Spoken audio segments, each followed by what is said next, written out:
अब हम देखते हैं बुट रिएक्शन यानी कि क्या होते हैं, बहुत ही इंपॉर्टेंट है, ठीक है, वो भी 7 नंबर में आ सकती है बिल्कुल, ठीक है। बुट रिएक्शन समझेंगे और उसका मैकेनिज्म कैसे होता है वो भी हम समझेंगे, ठीक है। तो बुट अभिक्रिया क्या होती है, एक वैज्ञानिक बुट हो गए, ठीक है, उन्होंने एक रिएक्शन देते जिसे हम बुट रिएक्शन कहते हैं, बुट अभिक्रिया कहते हैं, ठीक है। जो भी क्लास 12 वाले बच्चों हैं वो भी देख सकते हैं और पीएससी वाले भी बच्चे देख सकते हैं। तो चलिए देखते हैं बुट अभिक्रिया क्या होती है। जब एल्किल हैलाइड की क्रिया सोडियम मेटल से करते हैं, किसकी, एल्किल हैलाइड की क्रिया सोडियम मेटल से करते हैं और किसकी, ड्राई ईथर की प्रेजेंट में, तो क्या होता है, हमारा एल्केन बनता है, ठीक। आर हो गया, सॉरी यहाँ पर 2 होंगे, ठीक है, चाहे इसलिए ऐसे लिख लीजिए, हम अभी दोनों प्रकार की ही बताएंगे, ठीक है। तो आर हो गया प्लस 2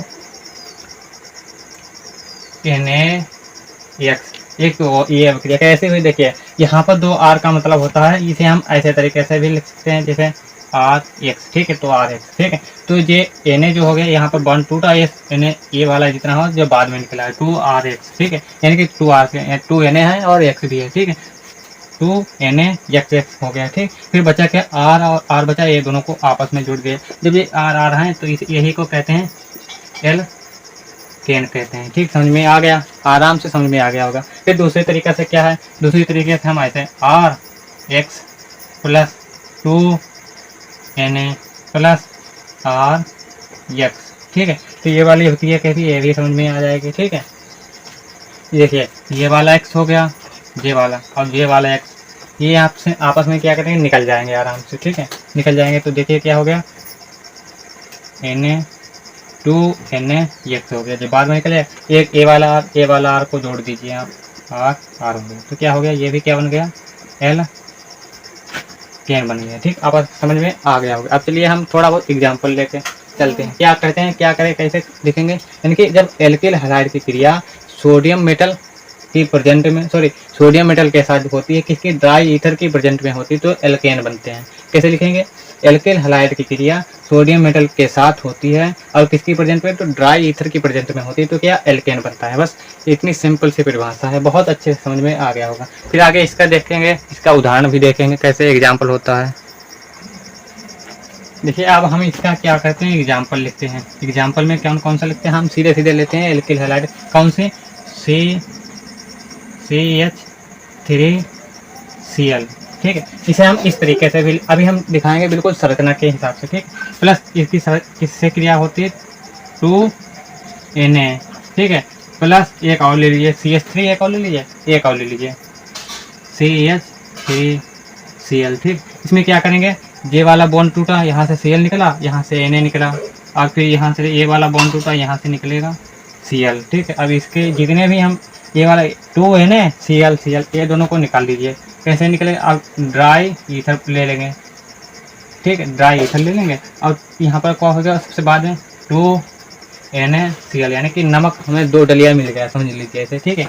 प्लस उसके बाद क्या हो गया, क्या बचा, CH3 बचा और CH3, इन दोनों को आपस में जोड़ दीजिए, CH3, ठीक है, क्या हो गया, ये क्या बन गया, एल्केन, ठीक, एल्केन बन गया। तो क्या हो गया, CH3 निकल गया, एल्केन बन गया, ठीक है। और कैसे, जैसे मान लो यहाँ पर क्या होता, हम बताएंगे अभी, यहाँ पर एक बॉन्ड टूट गया तो इसके ऊपर क्या हो गया, एक इलेक्ट्रॉन मतलब एक रेडिकल हो गया, ठीक। और ये वाला Cl, तो यहाँ पर Na हो गया, ठीक है। तो यहाँ पर ये वाला बॉन्ड टूट गया और यहाँ से ये वाला बॉन्ड टूट गया, ठीक। तो ये दोनों फ्री रेडिकल वाले हो गए, तो ये CH3 और ये CH3 आपस में क्रिया करके CH3 बन जाएंगे सिंगल बंद के साथ, और सिंगल बंद जहाँ होगा वहाँ पर क्या होगा, एल्केन होगा, ठीक है, समझ में आ गया होगा। और यहाँ पर एक Cl बचा, एक यहाँ पर बचा, तो ये दोनों मिल जाएंगे, Cl बन जाएंगे 2, और प्लस 2Na ये बचा, ये चारों मिलकर क्या ये कंपाउंड बनाएंगे जिसका नाम है 2NaCl हो गया, ठीक, समझ में आ गया होगा, ठीक है। तो चलिए अब हम इसके देखते हैं मैकेनिज्म।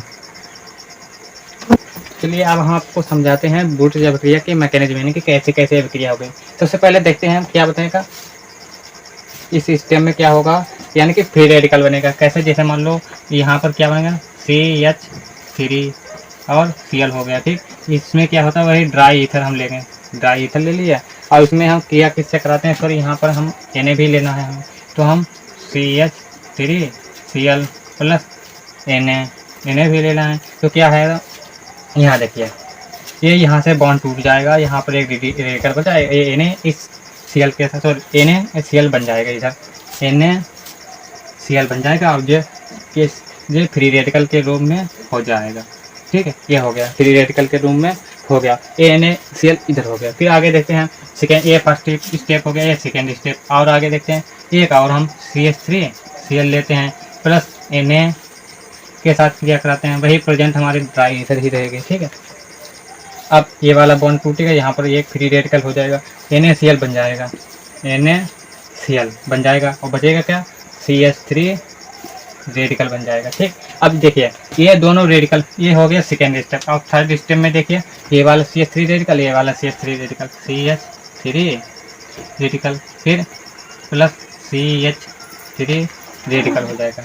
अब यहाँ पर क्या हो जाएगा, इनको जोड़ दीजिए, ड्राई इथर की वही हो गया। ठीक, जोड़ दीजिए तो क्या होगा, CH3 बंद CH3, तो क्या बन गया यार, एल्केन बन गया, एल्केन बन गया। ठीक, क्या होता है यानी कि फिर से समझिए, CH3Cl लिया, Na लिया, ड्राई इथर के प्रेजेंट में क्या करें, इस Na और इस Cl से बॉन्ड टूट गया और NaCl बन गया। ये देखिए बचा गया CH3 फ्री रेडिकल। फिर सेकेंड स्टेप में भी सेम ऐसे ही हमें लिखना है, फिर दोनों, क्योंकि हमें दो रेडिकल लेना है फ्री रेडिकल। ठीक है, फिर दोनों फ्री रेडिकल आपस में मिलते हैं और CH3 यानी कि एल्केन बनता है, एल्केन बनता है। ठीक, आपस में बहुत अच्छे समझ में आ गया होगा।